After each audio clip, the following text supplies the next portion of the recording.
caught him. Oh well. So I'm the oldest one on Pine Street now. Good. Boy, you want some water? No, I'm fine. Thank you.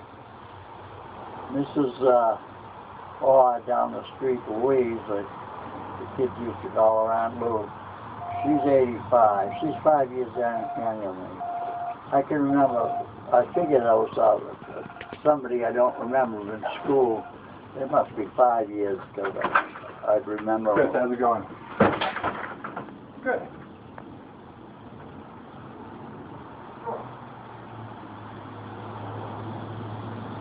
Edwards land now. Where? Here. Terry Edwards? Yeah. You're a nice guy. I just met him first time. Did you? Yeah, very nice. Terry Edwards? Yeah. Puppy, you know him? You know, Yeah, I don't know him. No. I've seen him. you made his son. What's his name? Just like his father. Rob Edwards, maybe? I don't know what Yeah, nice kid. I think it's Rob. Very nice. Can you hear the machine going now? No, it's When the quiet. wind is east, Hear the crusher. it sounds loud. Oh, really? I can hear a jet. You can't hear it today, the wind's not blowing. It might not be running. Probably. Right, it comes from the, if it's blowing from the east, it's kind of loud. Is it, the crusher or the jaw? The jaw. Yeah. It telescopes down these power lines. Yeah. The noise. It's like an echo chamber. They had a big deal for a while, a few years back, Sam, about putting a gas line under the power line. Very controversial. Some of the neighbors were up in arms about it and everything. What was the problem? So they were afraid of it, blowing up. God. And but then all of a sudden, then they said they were switched the location of it to over around Glen Echo Lake, the other side of that, it was running through Canton. Is that where all the poor people live? And then when the downturn came in 2008, you don't hear any more about it. Somebody said they lost the demand for it, so that the demand for the natural gas, they were going to bring it in. You see that power line goes to Weymouth. Yeah. Where they still do, I suppose, generate the electricity. Yeah, they're going to make a little power plant. The scows would bring in the coal that they have to Weymouth, and then they made the electricity. There was a power plant there, and that went into this power line. That's why they put it there. They put that up in 1926, I think. And that takes the power around towards part of Boston, north of Boston, I guess. Huh. So now they said when that downturn came in the business, they don't have the demand for it. They were going to bring it in on boats, the gas that comes in the liquid form, and they were going to run it in there from the boat. They're going to slam on the brakes over here. Off in the stop sign. Yeah, we were up in Boston when one of the boats came in. Yeah. And the Homeland Security team that was there was unbelievable. Yeah. The boat was from Yemen. No, they're scared of that boat. They dock in Everett, right in the harbor. Yeah, right there. That was yeah. it. That's where we were. Yeah, well. They say if it were to ever blow up, it would flatten like 20 square miles. Yeah, blow up the whole city. Yeah. The mayor used to be concerned about that all the time. That is concerning.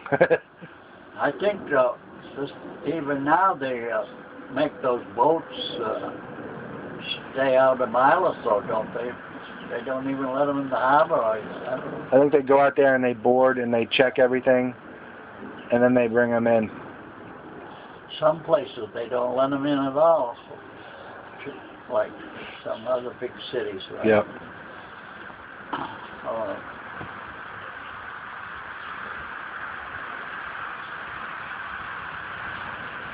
Well, they're on the alert. There was no security for poor old Abraham Lincoln when he was in the theater. The security guard has gone out for a cigarette or something. They say there's been more threats to Obama than there ever was for any of these other guys. I don't believe it. You don't believe it? Nah. I believe it. I think George Bush II got the most threats.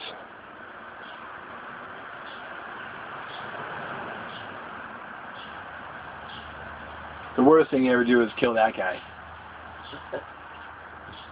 It turned into a... He'd be immortalized. Oh, not only that, it would just be a bad scene here.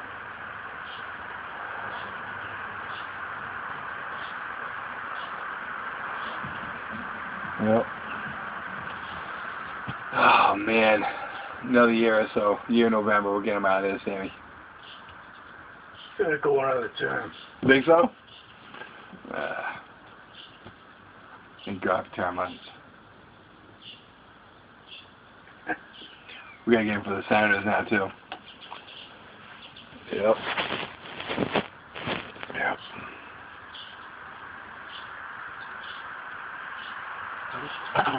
Listening to that program too this morning on the disparity that they had two guys on there. The Pew, is that the Pew people that do the things like the polls? So this isn't the poll they call it, but the Gallup? census. Oh, yeah. Thing.